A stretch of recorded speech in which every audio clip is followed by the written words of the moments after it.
ब्रह्मा जी ने आंख खोले तो भगवान की विचित्र रचनाओं पर उनको बड़ा आश्चर्य हुआ कि ये सब क्या है, कैसे हुआ। सृष्टि का विस्तार तो ब्रह्मा जी ने किया, लेकिन ब्रह्मा जी जब उत्पन्न हुए तो उसके पहले भी तो कुछ था।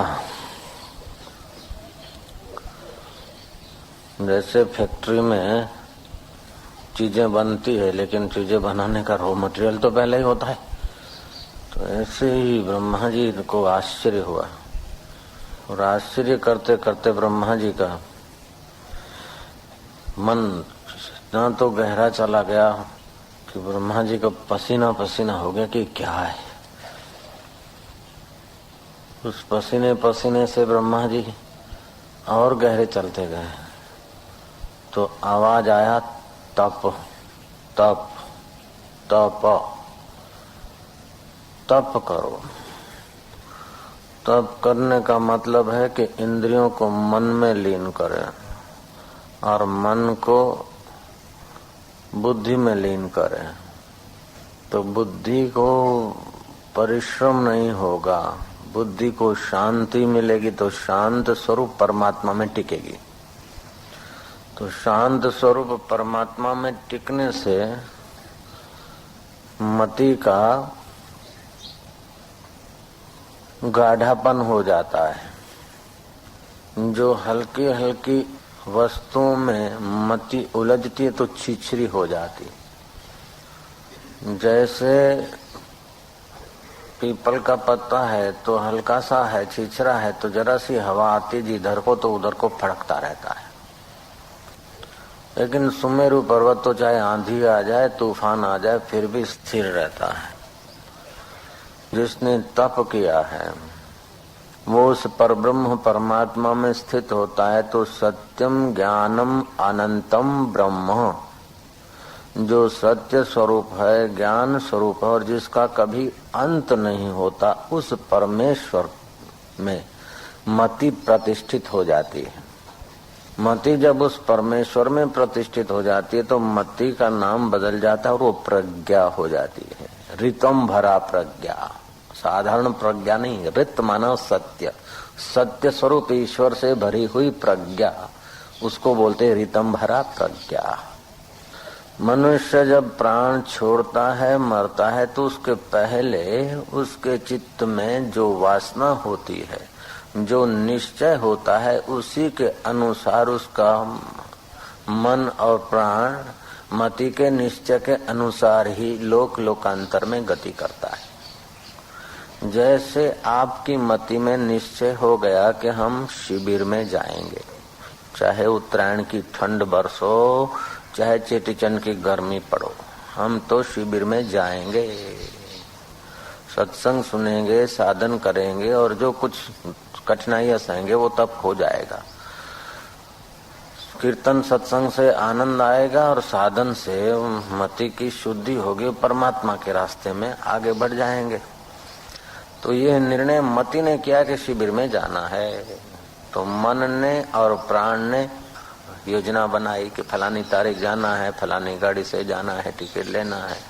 हाथों ने हिलचाल की, पैरों ने यात्रा की, आंखों ने देखने का काम किया। निर्णय केवल मति बाई का था, ऑर्डर उसका था। बाद में सब काम लग गए और आप लोग इधर पहुंच गए।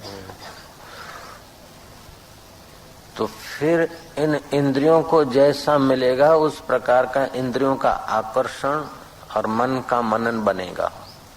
मन के मनन और इंद्रियों के आकर्षण का निचोड़ मति के आगे जाएगा कि अच्छा हुआ, बुरा हुआ, दूसरी बार ये करेंगे, ये ले आएंगे, ये न लाएंगे, ये खाएंगे, ये न खाएंगे। अब मति में अगर अच्छे संस्कार हैं, तप से युक्त मति है, तो ये चपरासियों की और कारकुन की, हेड क्लार्क की और क्लार्क और चपरासियों की। चपरासी है कर्म इंद्रियां है, क्लार्क है ज्ञान इंद्रियां और हेड क्लार्क है मन। इन सब की बात पर जजमेंट मति कैसी देती।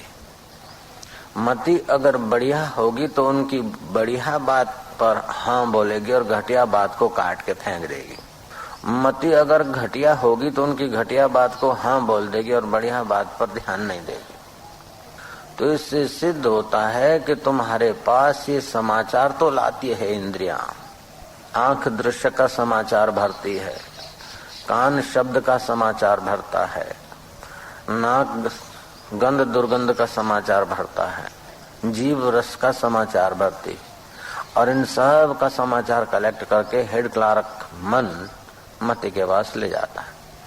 अब मति जिनको हाँ बोलती है, आसक्त होती, हालांकि इंद्रियां और मन आसक्त होते हैं और उनका अपना फेवरेबल बात बोलेंगे, उनको जो अच्छा लगेगा उसकी व्याख्या करेंगे, उसी बात की सिग्नेचर कराने की कोशिश करते हैं। नीचे के आदमी बड़े साहब से उसी कागजों पर सिग्नेचर कराते हैं, जो कागजात जो फाइल में उनको कुछ दक्षिणा मिलती है, उनको वाहवाही मिलती है, पैसा मिलते हैं, उनकी अनुकूलता होती है, उसी दस्तावेज पर उसी फाइल पर सही कराने की कोशिश करता है नीचे का आदमी साहब से।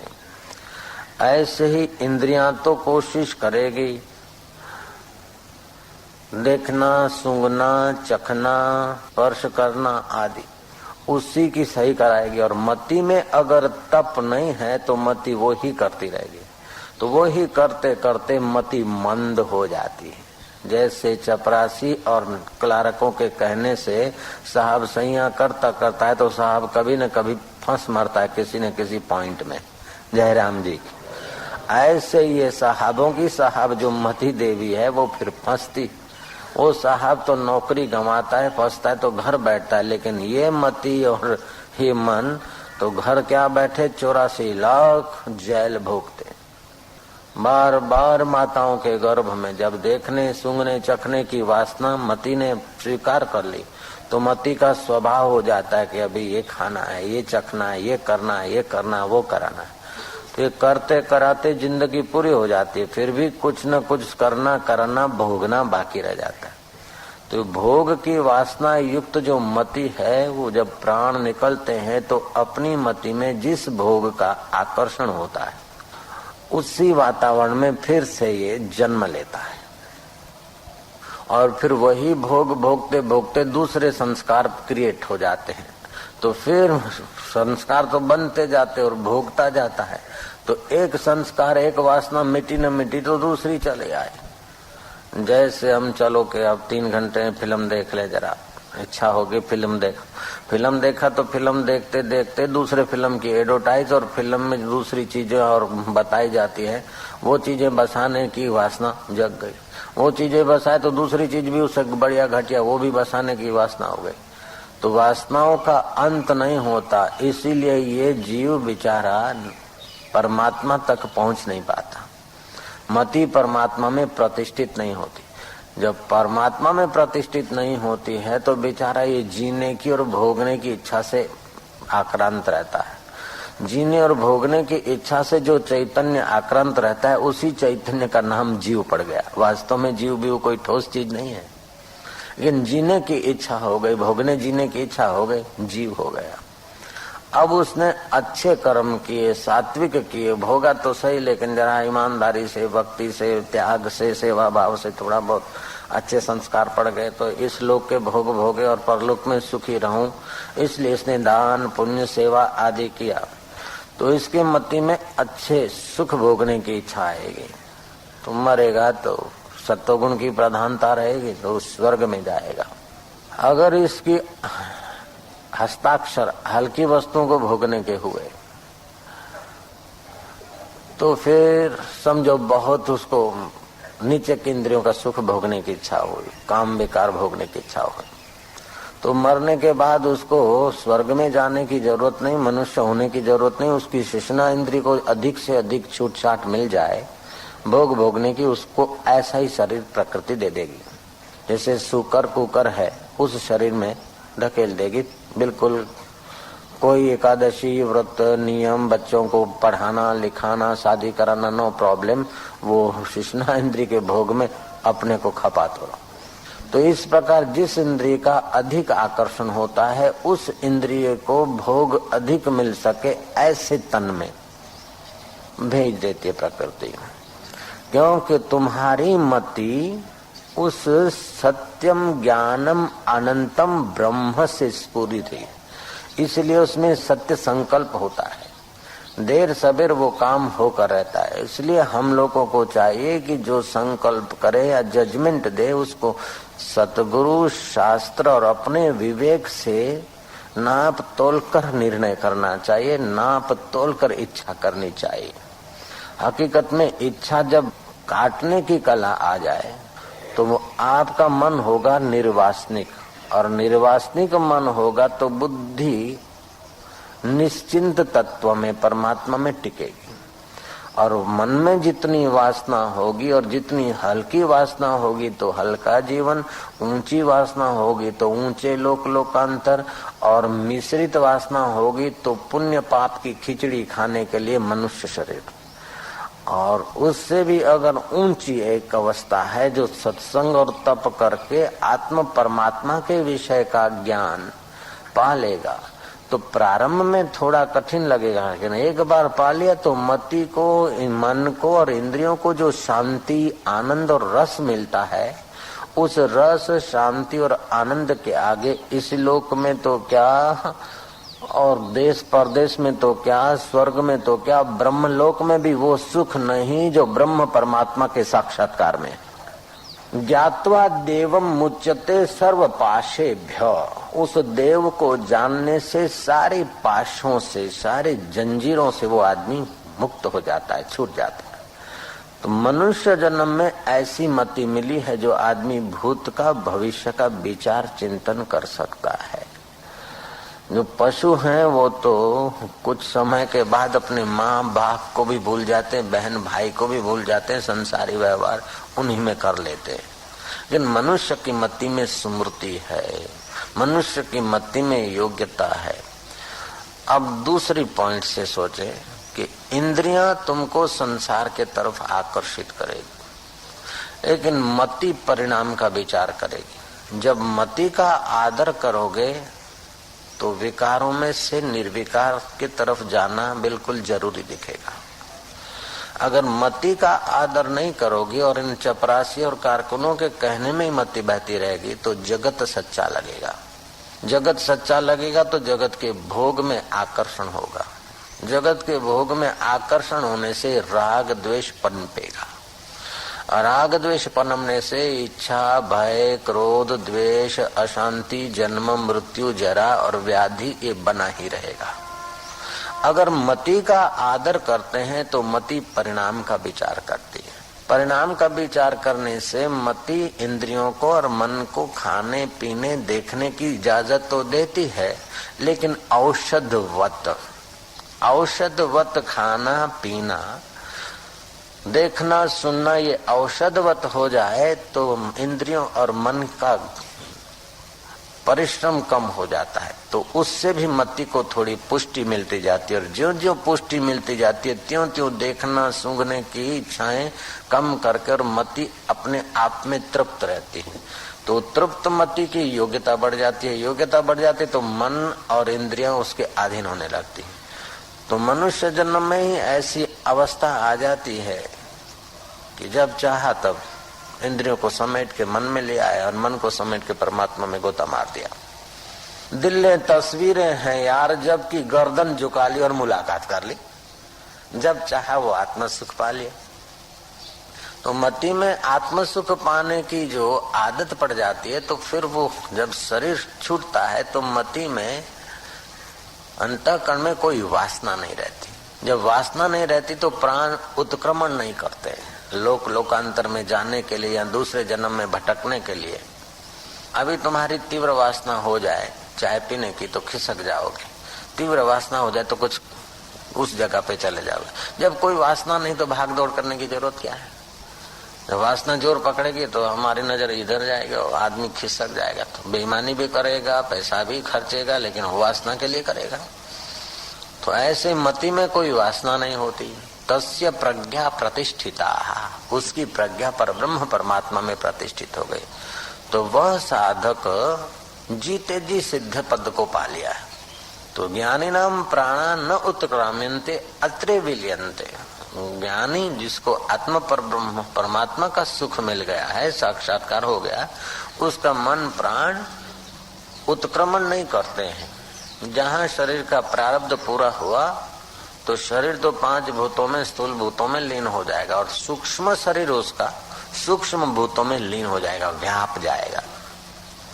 और आत्मा तो पहले ही परमात्मा से मिला हुआ है, वो कोई परमात्मा के पास कोई लोकांतर में नहीं जाएगा। वो तो सत चित्त आनंद स्वरूप जो आकाश से भी अत्यंत सूक्ष्म है, उस परब्रह्म परमात्मा में साक्षात्कार के दिन ही एक हो गया था। केवल देह की बाधा थी, प्रारब्ध ने देह की बाधा को पूरा कर लिया, वो व्यापक ब्रह्म हो गया। तो अब हमारे हिस्से क्या आता है कि हमारे हिस्से आता है कि हम इंद्रियों का आदर इतना न करें। तुलसीदास ने ठीक कहा है, देखिए सुनिए गुनिए मन माही, मोह मूल परमार्थ नाही।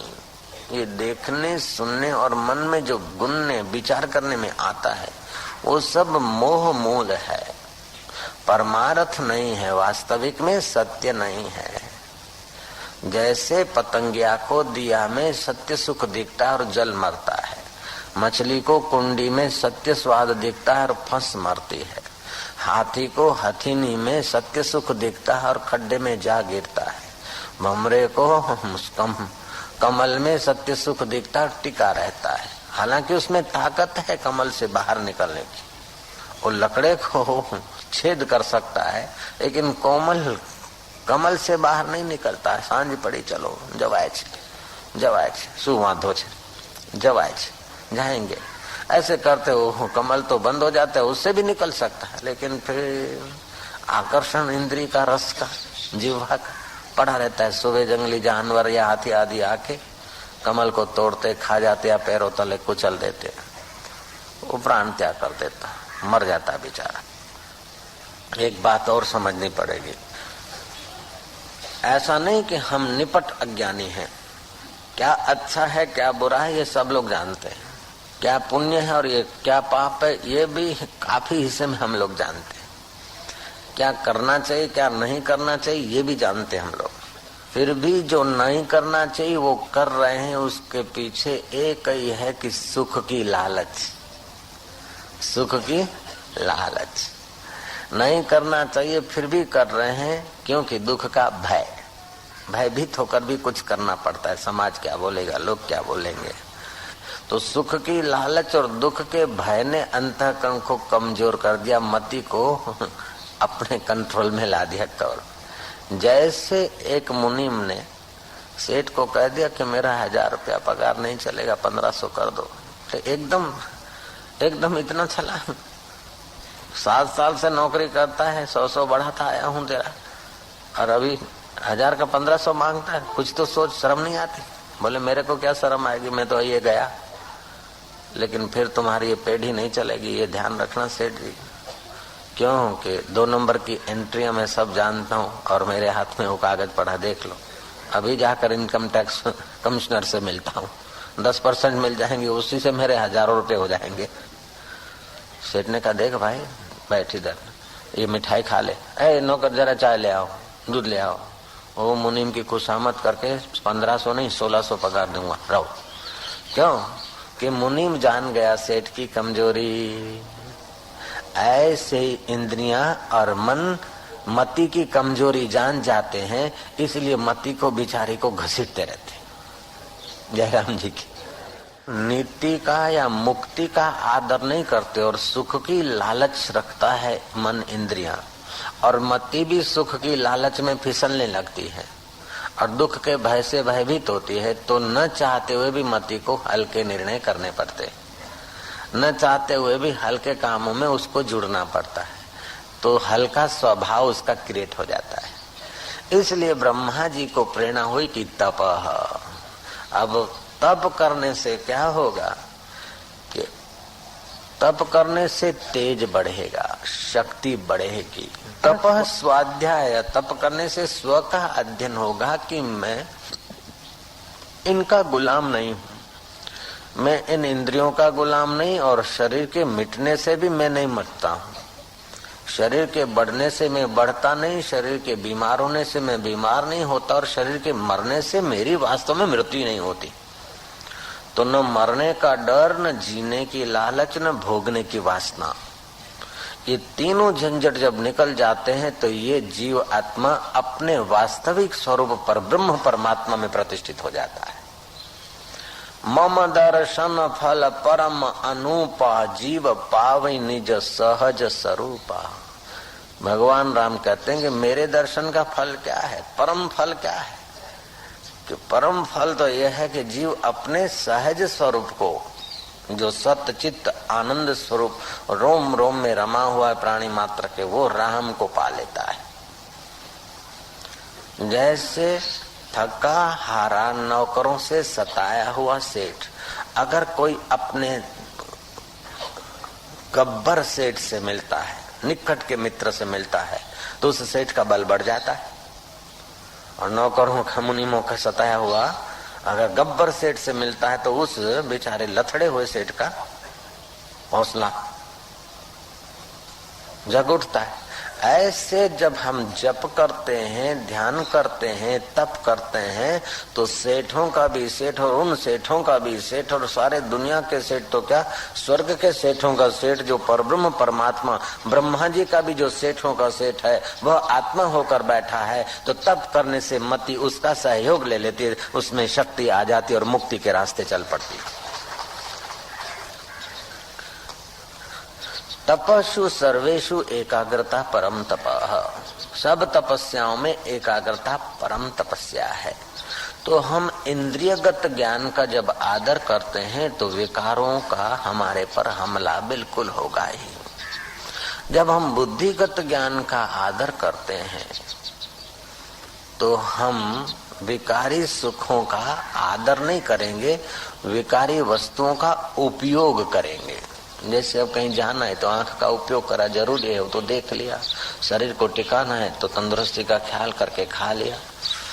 सुनना है तो जो सार है वो बात सुन ली, बाकी को ध्यान नहीं दिया तो हमारी शक्ति बच जाती है। तो बुद्धिगत ज्ञान का आदर करने से इंद्रियों का, मन का झंझट कम हो जाता है और बुद्धि को परिश्रम भी कम पड़ता है। तो बुद्धिगत ज्ञान का आदर करने से हमारा विवेक बढ़ता जाएगा, विवेक बढ़ने से वैराग्य बढ़ेगा, संसार से राग उठ जाएगा। देखेंगे कि जितना इन वस्तुओं को संभाला, आखिर छोड़कर मरना है तो बहुत पसारा क्यों करना। इतना खिलाया पिलाया तो बीमारी, अधिक खाने से बीमारी हुई, संयम से खाना चाहिए। ऐसे आंखों को कितना कुछ दिखाया लेकिन आज तक पूरी शांति नहीं मिली।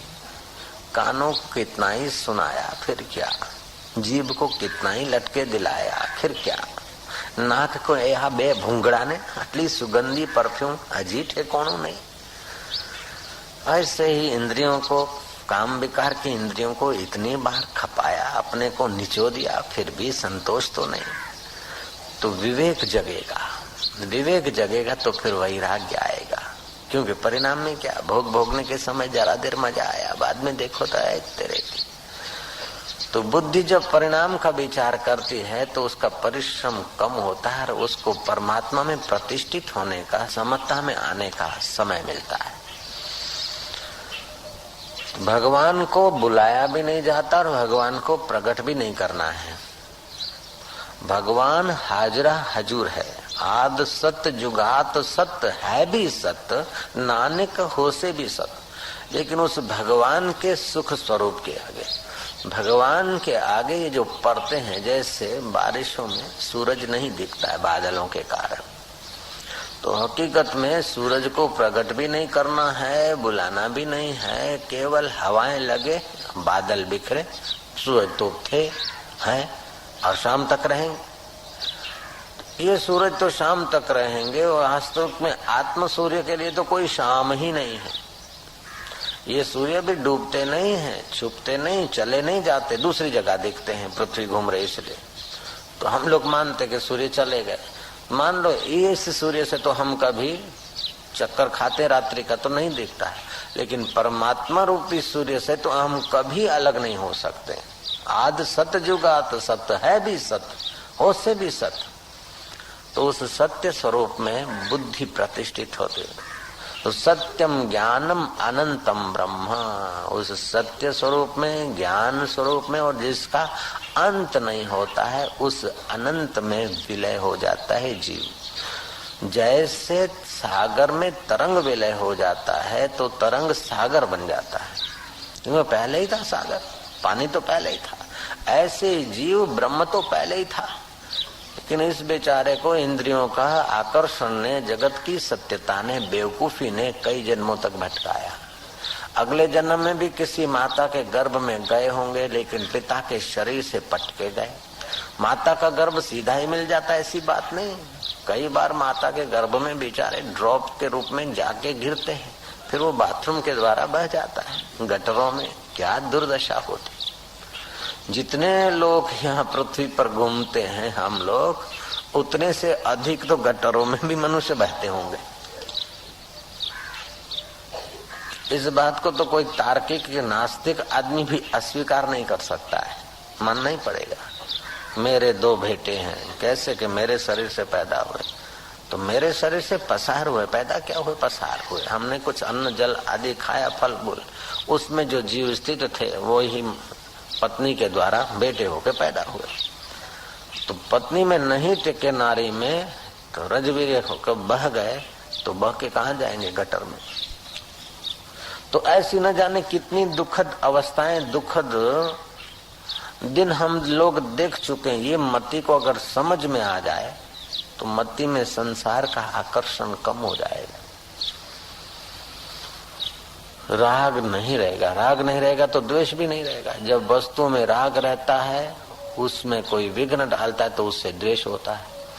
बड़ा आदमी विघ्न डालता है तो भय होता है, छोटा आदमी डालता है तो क्रोध होता है, बराबरी का आदमी प्रॉब्लम करता है तो द्वेष होता है। जब वासना ही नहीं तो भय कहाँ, वासना ही नहीं तो उद्वेग कहाँ, वासना ही नहीं तो द्वेष कहाँ। तो भय, उद्वेग, द्वेष, राग, ये सब उसका शिथिल हो जाता है। जब राग, द्वेष, भय, चिंता ये शिथिल हो जाएगा, वस्तु मिलेगी कि नहीं मिलेगी, काम होगा कि नहीं होगा, आखिर मेरा क्या होगा, ये चिंता है। अब मेरा क्या होगा, हो के मन इंद्रियों का होना है, शरीर का होना है, और इसका कितना भी हुआ अंत में तो छूटना ही है। रोटी तो भगवान को देनी है और साथ में कुछ ले जाना नहीं, फिर चिंता किस बात की। रोटी तो ईश्वर को देनी है और साथ में कुछ ले जाना नहीं। जो है, जो बना है और जो भी बनाएंगे वो मृत्यु के एक झटके में छोड़ना है। ये अगर मति दृढ़ निश्चय कर ले तो आदमी की चिंता टिक नहीं सकती। और निश्चिंत होने से मति में टिकेगा तो चिंता जिस बात की करता है, होगा कि नहीं होगा, वो तो काम अपने आप हो जाएगा। जितना आदमी निश्चिंत होता है उतना परमात्मा में टिकती है मति, और जितना परमात्मा में टिकती है उतनी प्रकृति और लोग अनुकूल होने लगते हैं। तो यही कारण है कि जो दुरात्मा है उसकी इच्छाएं पूरी जल्दी से होती नहीं, थोड़ी बहुत होती, तभी भी वो दुखी का दुखी रहता।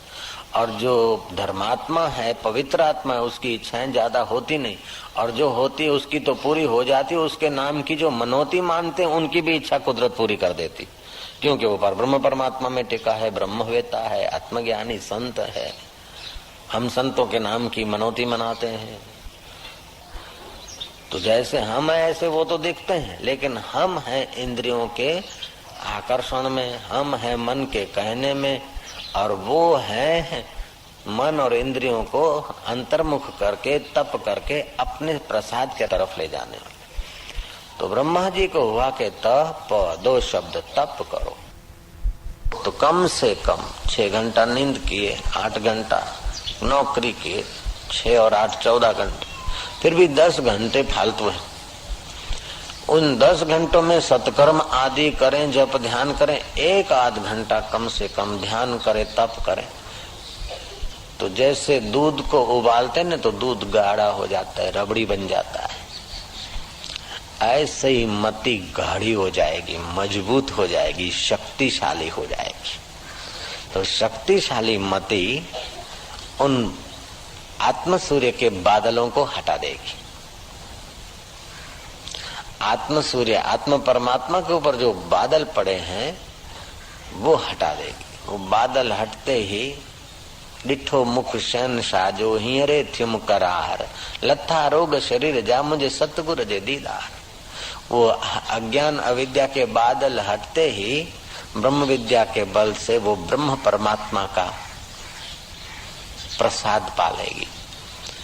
और प्रसाद से सारे दुख दूर हो जाएंगे। जन्म मृत्यु जरा व्याधि माताओं के गर्भों में जाना आना तो दूर हो जाएगा, लेकिन इस जन्म के भी कर्म सब जल के भस्म हो जाएंगे, क्योंकि ज्ञान प्राप्त हो गया। ज्ञान अग्नि यथा दांसी समिद्धो अग्नि भस्मसात कुरुते अर्जुना, ज्ञान अग्नि दग्ध कर्माणि भस्मसात कुरुते तथा। जैसे लकड़ी के ढेर को अग्नि जलाकर भस्म कर देती है, ऐसे ज्ञान अग्नि से तेरे सारे संस्कार सारे कर्म जलकर भस्म हो जाएंगे। अभी तक के कर्म तो जल जाएंगे, लेकिन युद्ध करोगे और वो ऐसे हत्या जैसे कर्म भी तेरे को लेप नहीं लगाएंगे। जैसे सूर्य को उदय नहीं लगती, दिमक नहीं लगती सूरज को, ऐसे ही आत्म सूर्य के साथ एक होकर जब मति संसार में जीती है तो उसको कर्मों की दिमक नहीं लगती। पहले के कर्म जल के भस्म हो जाते और नए कर्म उसको बनते नहीं, क्योंकि उसकी मति में कर्ता भाव नहीं रहता।